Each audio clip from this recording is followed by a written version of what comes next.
A family treasury of little golden books. Tootle.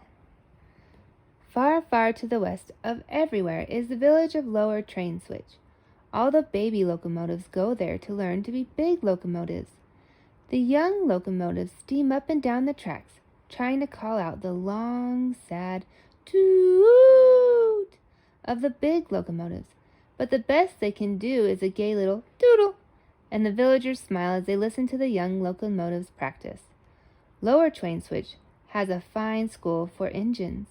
There are lessons in whistle blowing, stopping for red flag waving, puffing loudly when starting, coming around curves safely, screeching when stopping, clicking and clacking when going over the rails, and staying on the rails no matter what. Young locomotives must study all these lessons. Then, too, there are other things to study. For those who wish to be freight trains, there are how to carry milk without turning it to butter, freight train whistling, and watching the caboose. For passenger trains, there are lessons in going through tunnels, pulling the diner without spilling the soup, and how beds are made in trains. Of all the things that are taught in the Lower Train Switch School for locomotives, the most important is, of course, staying on the rails no matter what. The head of the school is an old engineer named Bill. Bill always tells the new locomotives that he will not be angry if they sometimes spill the soup pulling the diner, or if they turn the milk to butter now and then, but they will never, never be good trains unless they get 100 A+ in staying on the rails no matter what. All the baby engines work very hard to get 100 A+ in staying on the rails.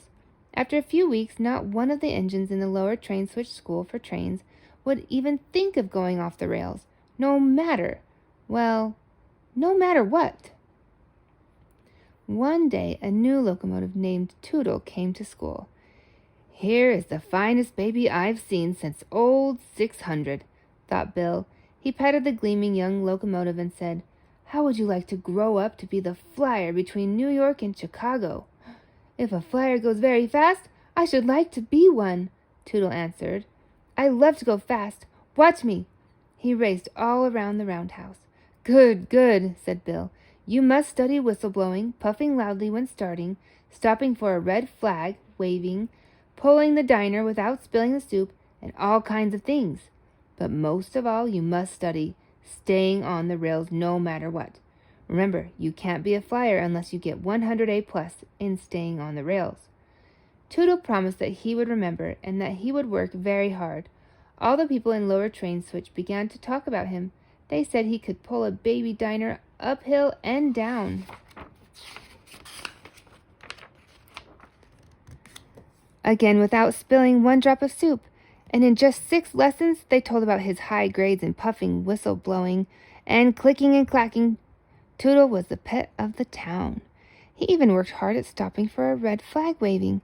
Tootle did not like those lessons at all. There is nothing a locomotive hates more than stopping.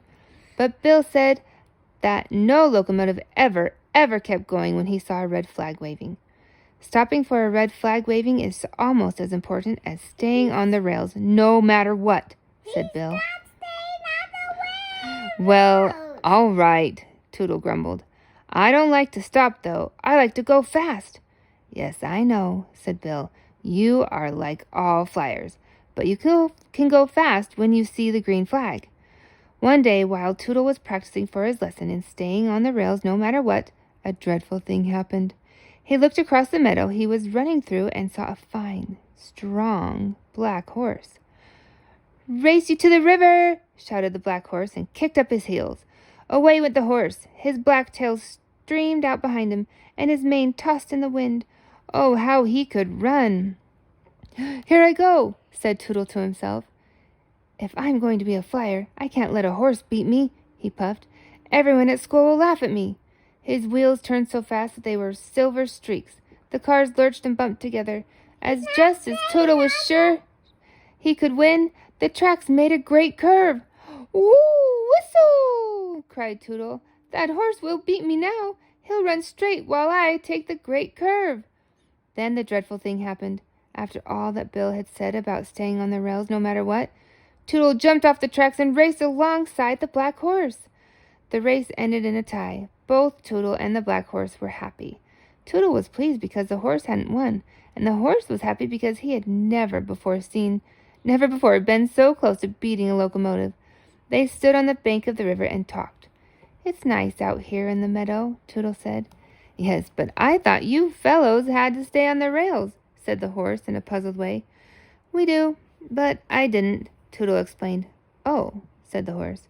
When Tootle got back to school, he said nothing about leaving the rails, but he thought about it that night in the roundhouse. "Tomorrow I will work hard," decided Tootle. "I will not even think of leaving the rails, no matter what." And he did work hard. He practiced tootling so much that the mayor himself ran up the hill, his green coattails flapping, and said that everyone in the village had a headache and would he please stop tootling.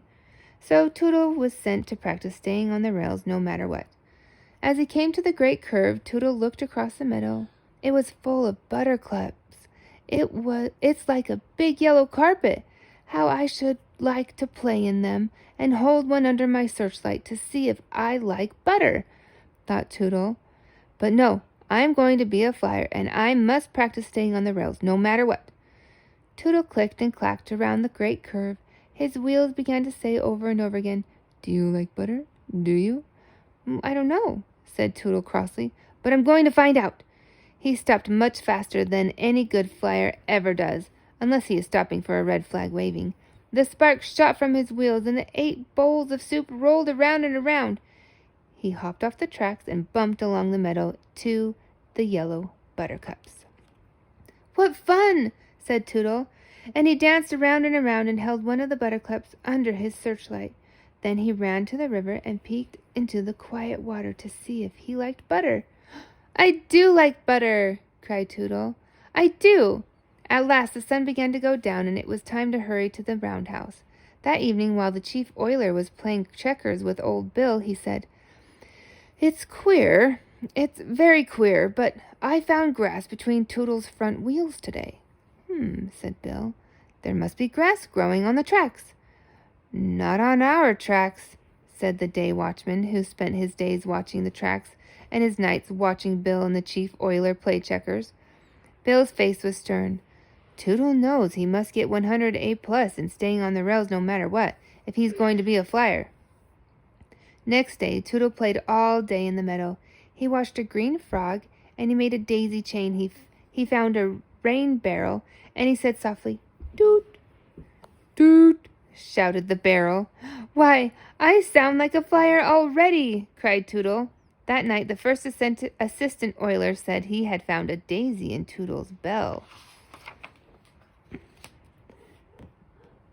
The day after that, the second assistant oiler said that he had found hollyhock flowers floating in Tootle's 8 bowls of soup. And then the mayor himself said that he had seen Tootle chasing butterflies in the meadow. The mayor himself said that Tootle had looked very silly, too. Early one morning, Bill had a long talk with the mayor himself. When the mayor himself left the lower train switch school for locomotives, he laughed all the way to the village. "Bill's plan will surely put Tootle back on the track," he chuckled. Bill ran from one store to the next, buying 10 yards of this and 20 yards of that, and all you have of the other. The chief oiler and the first, second, and third assistant oilers were hammering and sawing instead of oiling and polishing. And Tootle? Well, Tootle was in the meadow watching the butterflies flying and whistling, wishing he could dip and soar as they did. That afternoon, everyone in Lower Train Switch crowded into the office of the mayor himself. Yes, they shouted when the mayor himself asked if they wanted to help Tootle. Then the mayor himself said, "Bill has a plan. If you do just as he says, I think we can teach young Tootle how to be a flyer." After that, Bill stood up, and said things like, "Now you know that all locomotives, of course, every locomotive, as I say the thing is, and if you will." Then all the people laughed and promised to help. When they went home, each had a piece of 10 yards of this and the 20 yards of that nailed to one of the sticks the oilers had hammered and sawed all morning. Not a store in Lower Train Switch was open the next day, and not a person was at home, but by the time the sun came up, every villager was hiding in the meadow along the tracks, and each of them had a red flag. It had taken all the red goods in Lower Train Switch, and hard work by the oilers. But there was a red flag for everyone. Soon Tootle came tootling happily down the tracks. Today I shall watch the bluebirds very carefully. Perhaps I can find out how they fly, he said to himself, and played a gay little song on his whistle. When he came to the meadow, he hopped off the tracks and rolled along the grass. Just as he was thinking what a beautiful day it was, a red flag poked up from the grass and waved hard. Tootle stopped, for every locomotive knows that he must stop for a red flag waving. I'll go another way, said Tootle. He turned to the left, and up came another waving red flag, this time from the middle of the buttercups. Oh, whistle, said Tootle, and stamped his cow-catcher hard. Very well, I will go to the right, and play toot-toot with the rain barrel. When he went to the right, there was another red flag. There were red flags waving from the buttercups, in the daisies, under the trees, near the bluebird's nest, and even one behind the rain barrel. And of course Tootle had to stop for each one, for a locomotive must always stop for a red flag waving. Red flags, muttered Tootle. This meadow is full of red flags. How can I have any fun? Whenever I start, I have to stop. Why did I think this meadow was such a fine place? Why don't I ever see a green flag? Just as the tears were ready to slide out of his boiler, Tootle happened to look back over his coal car. On the track stood Bill, and in his hand was a big green flag.